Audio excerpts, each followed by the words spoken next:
Perfect. Hello, welcome. My name is Ugur. I work at API3, and today I'm going to be talking about recapturing Oracle Extractable Value through specialized order flow auctions.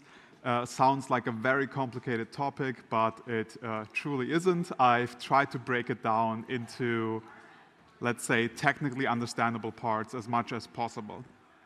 So let me start off, first off, what is API3? So API3 is an Oracle project. Most of you know oracles when it comes to price feeds. So you need the ETH/USD price to build a lending protocol, for instance. What do we do different than comparatively to other oracles? Typically, how other oracles work is they rely on somebody running an oracle. They get data from somewhere like CoinGecko, and then you trust essentially a layer of middlemen transmitting data from places like CoinGecko, exchanges directly, and so on. And what we do differently is we go to the source directly. So when we operate or partner with people, CoinGecko, in our example, runs an oracle directly, and then you use multiple what we call first-party oracles and aggregate between them, and that creates transparency and verifiability of what you're actually consuming. The Oracle landscape is very interesting. I just put like some of them up there. They typically stand for something, but at the end of the day, all of them kind of give you the same thing. You need a price on-chain, and there's various different ways of doing this. I could do a presentation just talking about the pros and cons of various approaches, how centralized and decentralized they are, but for the sake of this presentation, I'll just say everybody here kind of gives you a price. And everybody kind of competes for a place on this list. This is the DeFi Llama TVS dashboard. So how much value are these oracles securing? How many protocols are using them? And you see on there like various different numbers, like how many protocols are using, for instance, Chainlink, and how much value Chainlink is securing. And one thing to note about this, why I call this meaningful numbers without meaning, is I'll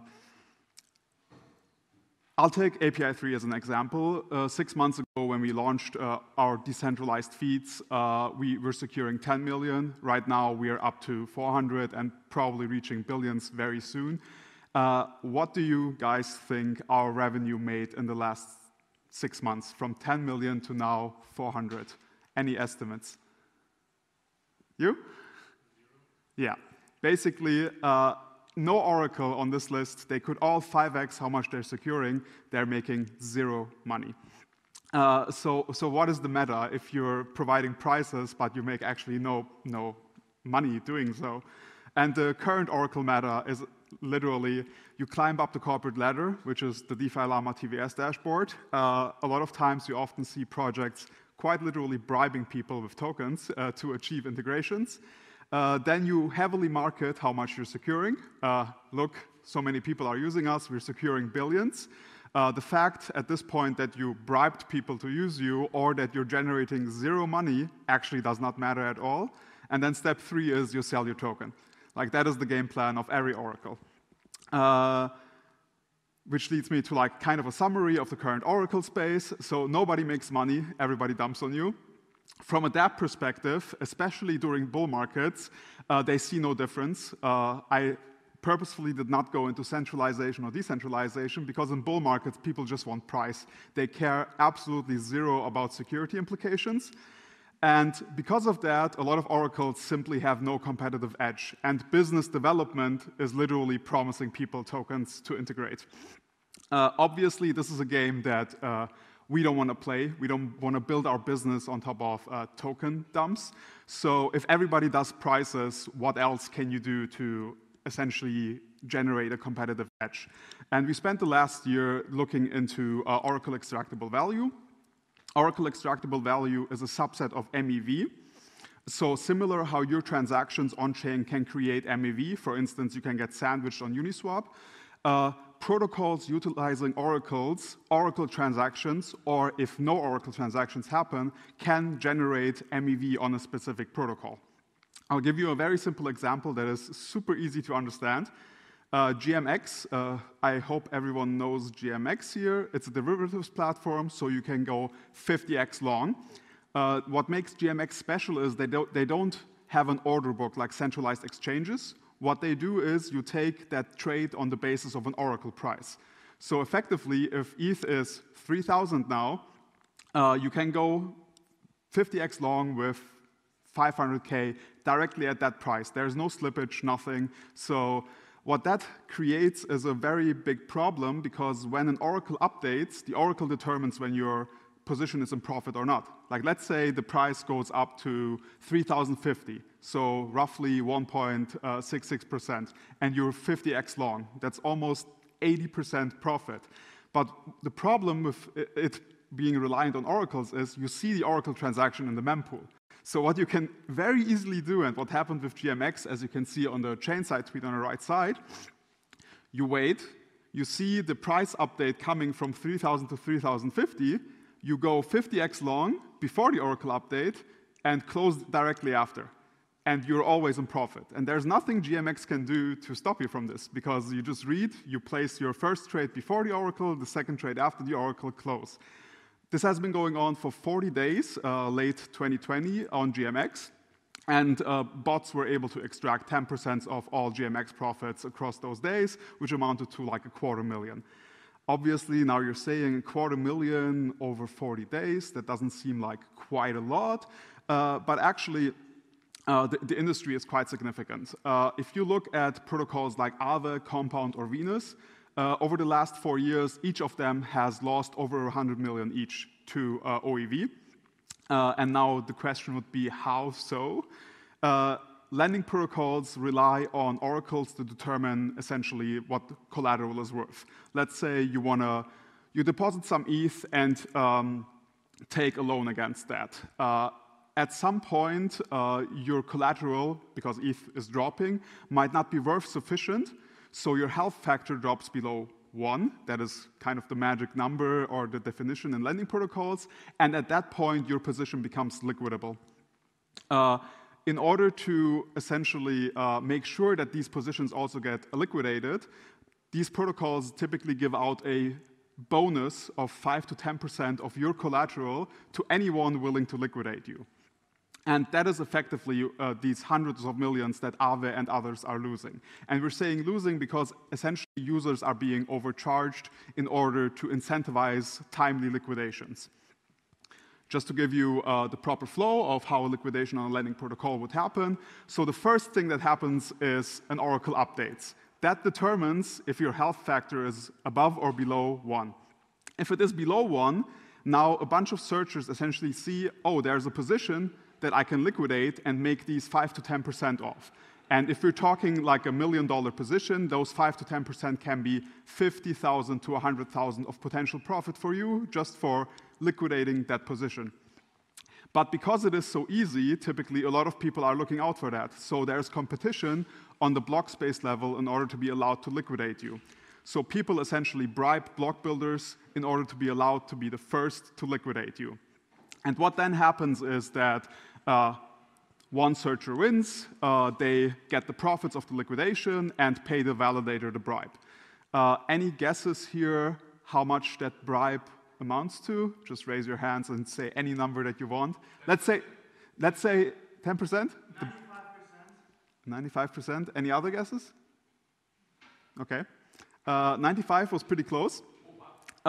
Essentially, searchers, liquidations are so competitive that searchers are giving up 99.9% of potential revenue just to walk away with something. And on the right side, you can see the biggest liquidation on Aave in January. It was for 4.2 million roughly.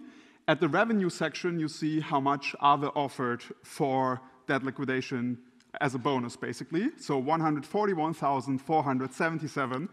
At the cost section, you see how much the searcher bribed the block builder in order to be allowed to execute this liquidation. So 441,416, and the searcher walked away with $60 in profit.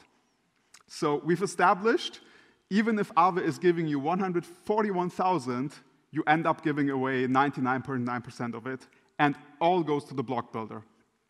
And the hilarious thing why we're talking about this anyway is that all of this is only possible because the Oracle ignores that this value is there. Theoretically, the Oracle could update and liquidate in the same transaction And all of this on the right side will never happen, because the Oracle has the primary right to liquidation, because the Oracle determines when a liquidation is even possible. So why don't oracles do this? It's because of centralization. You want to keep the liquidation market open and allow anyone to compete, because if there's an unfair player, like if you have superpowers and if you can determine when a liquidation happens, all the others will stop playing. And if you then ever fail to liquidate, the protocol ends up with bad debt. So typically, oracles stay away from extracting or liquidating themselves. Okay, so the status quo of liquidations, what do we have we established? The fees are way too high. We established this by proving that liquidators give away over 99% of what they're being offered. And we've also established that theoretically, the Oracle has all the power in the world to execute the liquidation themselves. They just don't do it because of centralization risks. How do we solve this? And as I've said, these searchers take part in block space auctions. They already compete with another on the block space level. So why don't we take these auctions that happen on the block space level and take them to the Oracle level? So instead of competing to be the first in order to be allowed to liquidate, why don't you compete for the Oracle update that allows you to liquidate? Because that comes before anything else. And that is, in fact, what we've been building. Our solution is called the OEV network. It's a market for Oracle transactions. So you, in effect, envision Oracle nodes at the bottom left. They maintain a price feed. We've chosen Mantle network. It's a layer 2 here, and the ETH/USD price feed. The important thing here to note is that essentially this price feed updates every 1% change, but it's delayed by 15 seconds. These same Oracle nodes use the OEV network, which is our own layer 2 for auctions, and push real-time signed data there. Now searchers can compete on this layer 2 for Oracle updates, and they effectively, when they win, have a 15-second advantage over anyone waiting for the regular update to happen on-chain. And when they win, essentially an update, they take the signatures from all the Oracle nodes, they update and perform their action. So essentially, they win the rights to update the Oracle. They have 15 seconds to execute that right, and then can update and liquidate and get all of the profits that are available. Just to essentially show exactly what happens on this layer 2, it's, like I said, auctions. So for each dApp and each feed that a dApp uses on each chain, we run a separate auction. So envision Compound uses ETH/USD on Arbitrum, that's an auction. Venus uses BNB USD on BNB chain, that's an auction. And you can essentially bid to update price feeds for specific dApps. And when you win the right, you get a meta transaction. This meta transaction includes how much did you bid, and on which chain did you win, and which dApp did you win, and then all the Oracle signatures that you need in order to update the on-chain price. And now the important part, why we're actually doing this, is the auction proceeds, all of them go back to the dApp. So these 141,000 that are going to the block builder, we essentially now created an auction that just funnels it back to the dApp. And this is, in effect, the competitive edge compared to the other oracles. We created a mechanism that pays you for using an oracle. You could use these funds to build an insurance fund. You could put it into your treasury. You could distribute it to lenders, to stakers. You could create a buyback program for your token. And considering the amounts of money we're talking here, like I mentioned, the 3 big protocols that I've shown, each of them lost over 100 million in the last 4 years. So that's 25 million a year, basically, that could be returned. But my favorite solution, and this is a bit of bias, is to actually return it to the user. Because if you're a lending market that doesn't charge a 10% penalty on liquidation, you're just going to outcompete everyone else. Like, why would I use someone that penalizes me for 10% for getting already liquidated if I can use a market that minimizes that essentially entirely? And this model is quite similar to this. Does anyone know this? You know this? Perfect. It's essentially a MEVBlocker. It's a solution where you change your RPC to their RPC, and they promise not to extract MEV from your transactions, but they even go a bit further. They essentially extract all possible MEV that is there and return 90% of that to you. And they take a 10% cut. And that is, in effect, what we also do with the OEV network. So we just created an oracle where an MEV solution is inbuilt. And all you need to do is you just change your oracle. You change one contract, and you just use that oracle. And now, effectively, whenever there's an opportunity and people compete for a $4.2 million liquidation, you get paid in the process. And that is, in effect, I think already it. It's effectively more than just price feeds. And we're making money by doing so, one of the few projects that do. And if you have questions, hit me. Oh. Give a round of applause. Woo! I love that. Very well prepared slides. I just fell in love in the whole design. I'm a marketing person, so in case you have any questions. Can I possibly ask a question? Questions, please, of course. We're waiting for. Right. So 2 bits. First is that you kind of describe something where you have an auction mechanism in a tree where you don't need to be part of the root of the leaf of the tree to recognize what you need to, unless you have a signature requirement. That's number one. What I mean by that is when a liquidation happens, you could pretty much assume, like you can build a graph, a probabilistic graph. Yep. The end of the leaf of that node is actually the committing step. So me, as an observer, I could actually see that. And then my next step is go into the MEV pool and then front run. That's probably. You can't, because essentially what we give you is a right to each dApp reads its own proxy data feed contract. And what you win over a layer 2 is the right, like the right to update is also enshrined in the meta transaction. So your specific address won the right to update, and only your address can update. So people can't front run you to update the oracle. What they can do is hope that you miss the 15-second window and liquidate the position after. Can I be most cynical? What's the assurance that you are if it's an open pool, you are just one of the players in the open pool, right? What I was saying is I don't have to be in your pool to see the transaction, and I could probably go in front of you. Can I, or can I not? Are you talking now about the auction specifically happening on the layer 2? Yeah. We have collateral. I specifically didn't go into it because it got too technical, but on the layer 2, there are collateral requirements, and basically searchers that don't execute get slashed. Basically, you give up a collateral, and once you update it, you can unlock the collateral again with the hash of proving you updated the data feed. Otherwise, you just gave us a bunch of money. Yeah, that's literally what I was about to ask. Okay, yeah. Thank you.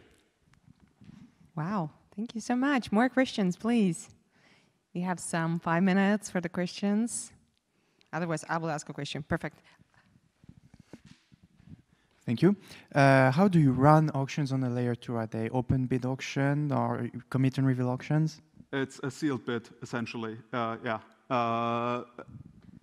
Participants don't see what other participants bid, so there are many research papers out there that essentially prove why this method is the best. So people essentially bid the maximum amount that they're willing to bid because they can't see what others bid, and that's how you get, it is not guaranteed that you get 99.9% of the profits, but seeing how similar auctions occur on the block space level on Ethereum, it is almost guaranteed. So the only thing that you need to make sure happens on the layer 2 is you need enough participants. And if you have enough participants, it's going to strive towards the maximum value. And that is one of our core challenges. We're very confident that people are going to compete. We just need the people.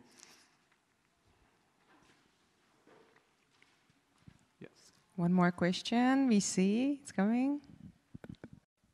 How long is the delay in the bidding window? And if a black swan event happens, doesn't the very good question. Delay make it worse, the situation? Yeah, so basically, there are 2 methods of getting the data. So the layer 2 has real-time data. So it is effectively a pull oracle, if you know what that is.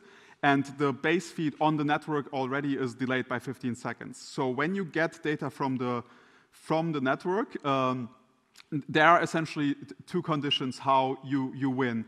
You can just-in-time bid, where you realize the price is now there, I need to make a bid, I have 15 seconds, then it might take a couple of seconds, I think we tested this like 3, for the auction, like for the oracles to realize, hey, somebody just bid and just won, so you might lose 3 seconds, but you still have 12 to execute and front-run the regular oracle update. Or you already have placed bids in advance, which you can do because you can simply calculate at which point is a position liquidable. So you just calculate, hey, if ETH drops to 2,500, this position is liquidable. So I'm placing a bid at 2,500. And if it hits that, it's immediate, basically, because the condition is already on the chain. Like the Oracle nodes know already, if it's 2,500, I'm going to post this data, and this person has won. Does that make sense? It's not predicting. Like you essentially, how you partake in these auctions is you place bids on these layer 2. And if price under 2,500, I'm bidding so much for that update. So you can pre-calculate a lot of positions. Like if you take out a loan on Aave, you have a liquidation point that is very easily calculatable. So searchers can already in advance place bids at your liquidation point. They just need to, every time they recalculate, check if something has changed. Like, did this position post more collateral? What is the new liquidation price? Then cancel their bid on the layer 2 and place a new bid. Because it's very obvious, like it's similar to how Binance shows you what the liquidation point is. This is no different on-chain. People know where you get liquidated. And here they have the chance to make bids for those points instead of waiting on the oracle. They can essentially say, if 2,500, give me the price, and then they will take the price and liquidate you.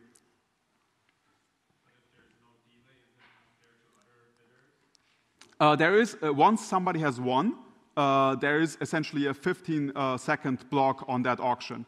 So essentially, you win, you have 15 seconds to update, and if you don't update in those 15 seconds, the auction essentially picks up the next one and awards them the bid.